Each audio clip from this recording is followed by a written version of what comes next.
Assalamualaikum warahmatullahi wabarakatuh.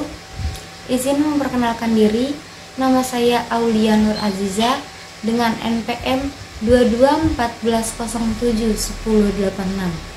Pada video kali ini, saya akan mempresentasikan tentang sistem transmisi otomatis pada motor dan mobil.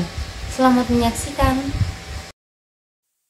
Transmisi yaitu salah satu bagian dari sistem pemindah tenaga. Sistem pemindah tenaga secara garis besar terdiri dari unit kopling, transmisi, penggerak akhir atau final drive. Rangkaian pemindah tenaga berawal dari sumber tenaga atau disebut dengan engine ke sistem pemindah tenaga, yaitu masuk ke unit kopling atau nama lainnya dengan clutch, diteruskan ke transmisi atau bisa juga disebut dengan gearbox, kemudian menuju final drive. Final drive adalah bagian terakhir dari sistem pemindah tenaga yang memindahkan tenaga mesin ke roda belakang. Pada sepeda motor dikenal transmisi manual dan transmisi otomatis. Sistem transmisi otomatis saat ini banyak digunakan pada sepeda motor matic.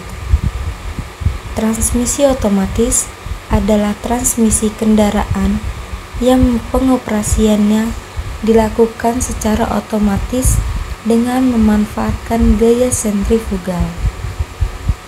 Transmisi yang digunakan yaitu transmisi otomatis V-belt atau yang dikenal dengan CVT, Continuous Variable Transmission. CVT adalah sistem antara drive pulley dengan driven pulley menggunakan prinsip gaya gesek.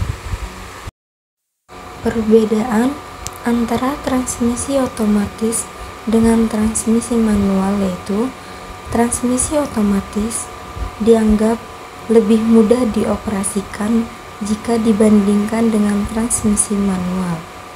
Transmisi otomatis atau automatic transmission disimbolkan dengan AT, yang berarti sistem perpindahan giginya terjadi secara otomatis.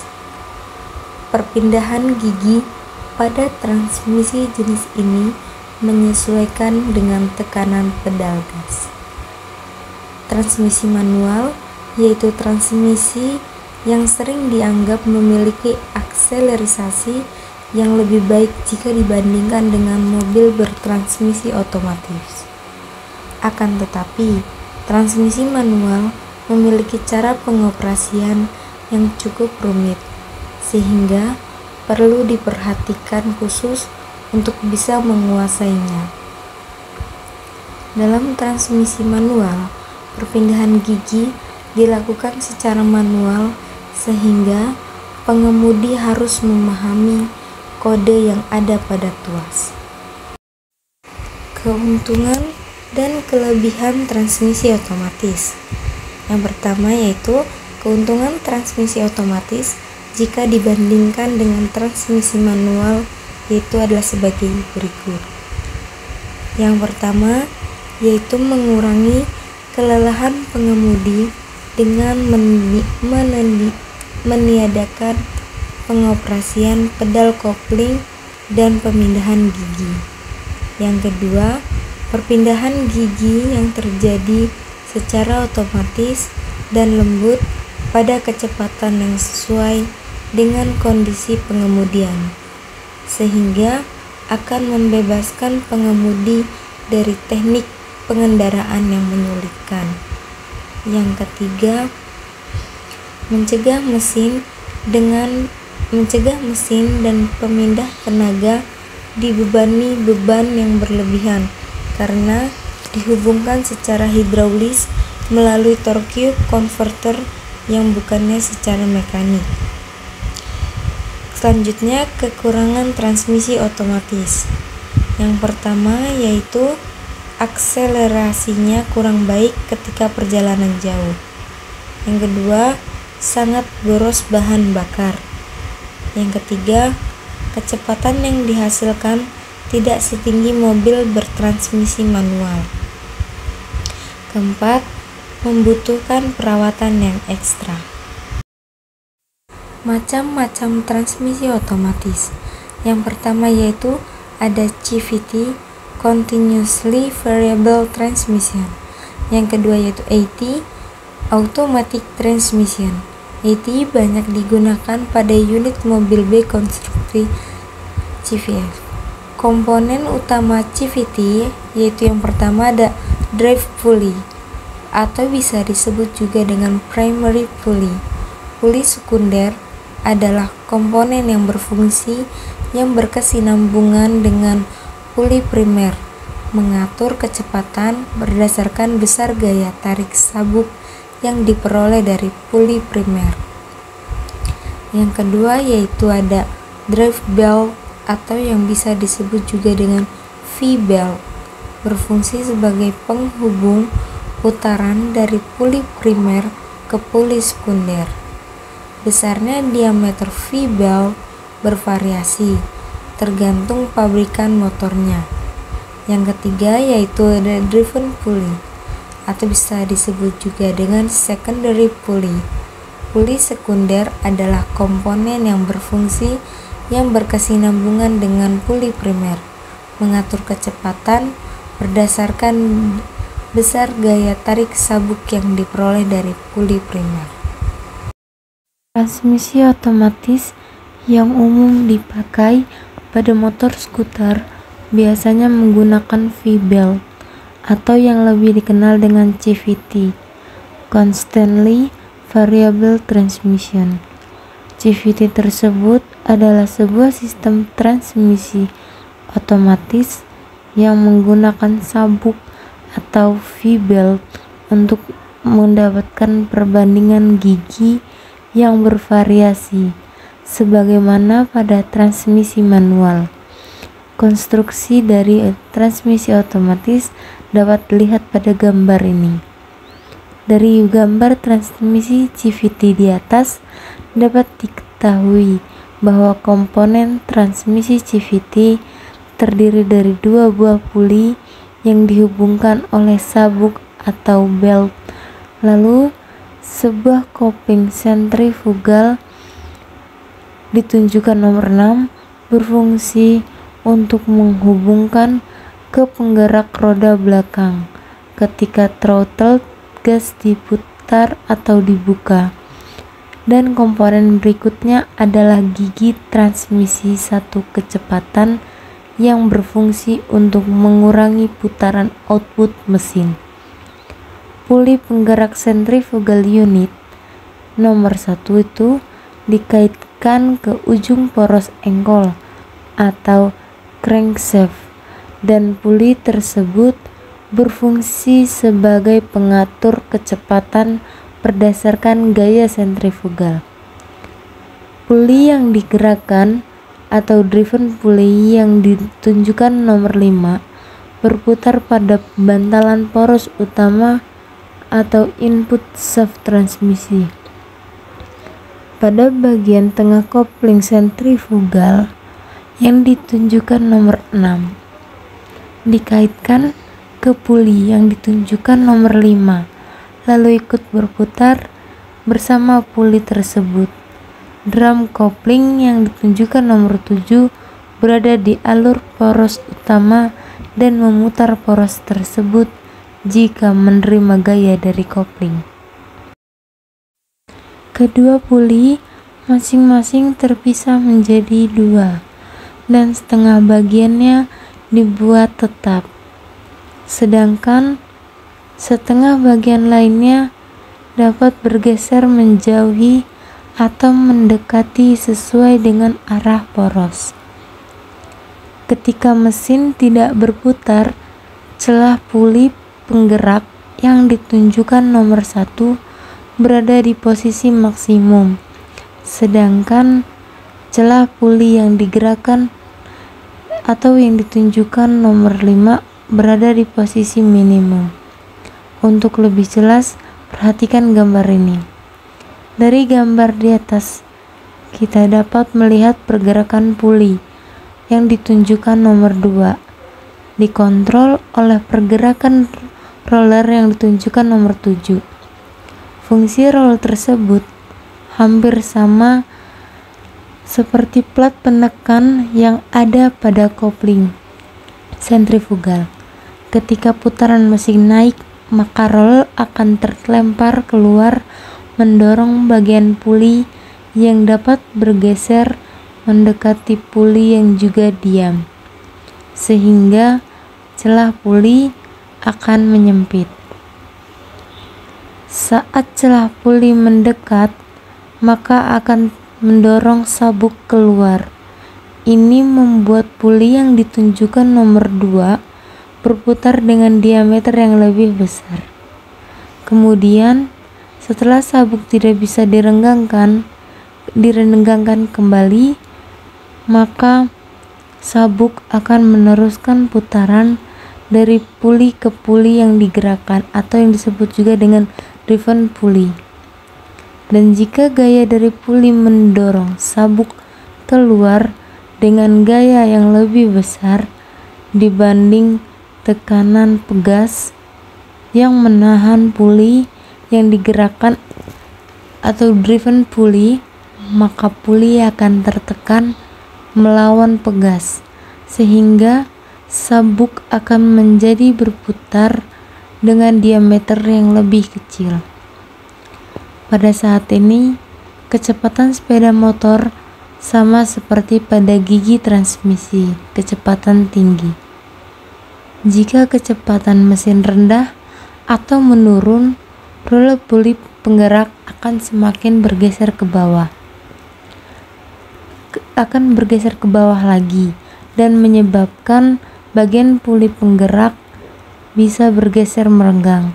Lalu secara bersamaan tekanan pegas di puli akan terdorong menjadi bagian puli yang bisa digeser tersebut, sehingga sabuk akan berputar dengan diameter yang lebih besar di bagian belakang dan diameter lebih kecil pada bagian depan.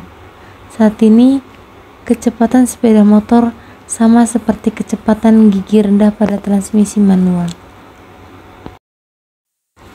Jenis-jenis transmisi otomatis pada mobil. Yang pertama yaitu ada hydraulic automatic transmission atau yang disebut juga dengan AT. Transmisi matic konvensional ini menggunakan torque converter untuk mengubah tenaga mekanis mesin supaya bisa menjadi energi gerak dan mengirimkannya kepada drive shaft. Transmisi ini paling banyak digunakan di Indonesia dan digunakan oleh mobil MPV sejuta umat.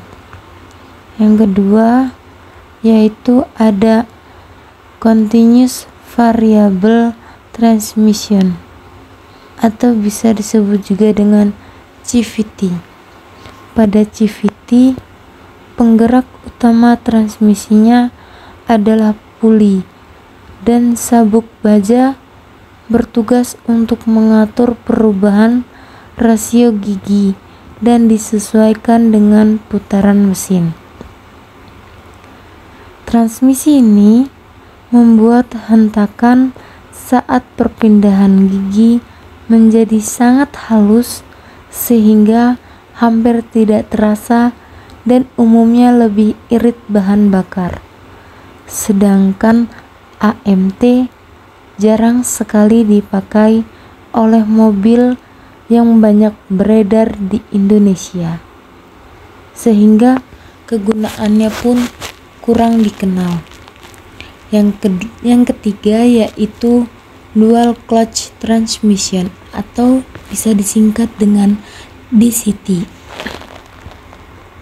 Transmisi yang satu ini adalah transmisi manual yang mekanisme kerja pedal kopling yang diubah menjadi otomatis. Hal itu membuat transmisi yang satu ini bisa dibilang transmisi manual yang diotomatiskan. Transmisi ini menggunakan dua kopling ganda yang dikendalikan komputer supaya bisa berfungsi atas transmisi genap dan ganjil. Transmisi ini menggunakan sistem komputerisasi sehingga perpindahan giginya memiliki ritme sendiri. Sistem ini juga akan mencari tahu kebutuhan pengendara supaya perpindahannya menjadi lebih baik. Yang keempat yaitu automated manual transmission atau bisa disingkat dengan AMT. Sejatinya AMT berarti transmisi manual, counter coupling, dan persneling yang diotomatiskan. Transmisi ini pada masa awalnya dikembangkan pernah diadopsi oleh Ferrari di tahun 1988. Transmisi jenis ini cenderung lebih murah ketimbang CVT, sehingga mobil yang menggunakan transmisi ini pun cenderung lebih terjangkau dari segi harga. Dalam hal bahan bakar, ada juga yang menyatakan bahwa AMT lebih irit. Namun, tentunya perkara konsumsi bahan bakar tidak hanya tergantung pada jenis transmisinya saja, tetapi juga cara pemakaiannya. Komponen-komponen transmisi otomatis pada mobil. Yang pertama, itu ada torque converter. Kedua, oil pump. Ketiga, planetary gear cell. Keempat, clutch pack. Kelima, output shaft. Keenam, valve body. Ketujuh, oil pan. Kedelapan, band brake. Cara kerja transmisi otomatis pada mobil. Cara kerja yang dihasilkan transmisi otomatis. Prinsip transmisi otomatis ini umumnya dimulai dari pengubah puntiran yang berfungsi sebagai kopling mekanikal. Setelah itu, komponen ini akan mentransfer dengan mekanisme turbin dan pompa. Baling-baling pertama di dalam pengubah puntiran bekerja sebagai pompa yang akan dipasangkan langsung memakai mesin.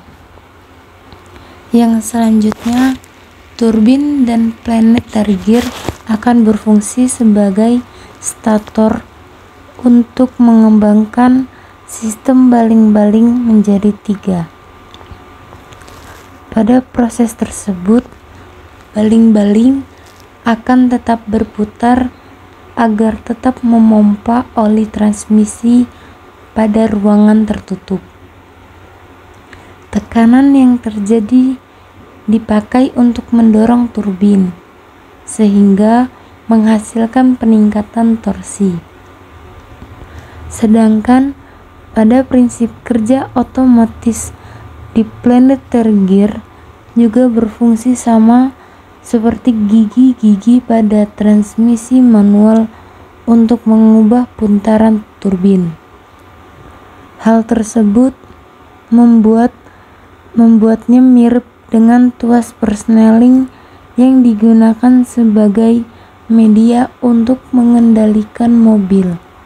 Perbedaannya terletak pada desain fisiknya, sebab planetary gear tidak ditemukan. Tetapi pada cara kerja transmisi otomatis, planetary gear memiliki sebuah roda gigi yang di sekelilingnya terdapat banyak roda gigi kecil di bagian dalamnya. Hal ini digunakan agar menghasilkan tenaga yang optimal. Maka dari itu, untuk mengubah rasio komponen gear Secara hidrolik, sistem ini membutuhkan kinerja dari valve body. Fungsi planetary gear yaitu planetary gear memiliki fungsi yang hampir sama mirip dengan gigi-gigi rasio pada transmisi manual, di mana untuk mengubah rasio putaran turbin terhadap roda sehingga memiliki kemiripan dengan tuas persneling yang dipakai dalam menjalankan mobil. Perbedaan terletak pada desain fisik, dikarenakan pada planetary gear tidak ditemukan pada dua barisan roda gigi yang sudah dihubungkan dengan rasio yang berbeda. Namun, pada kerja transmisi otomatis, planetary gear hanya memiliki sebuah roda kecil yang sekelingnya terdapat pada roda gigi yang kecil dan pada bagian rumen planetary yang terdapat pada gigi bagian dalamnya.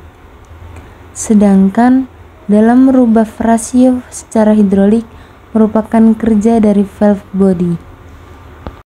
Sekian dari presentasi saya ucapkan terima kasih. Assalamualaikum warahmatullahi wabarakatuh.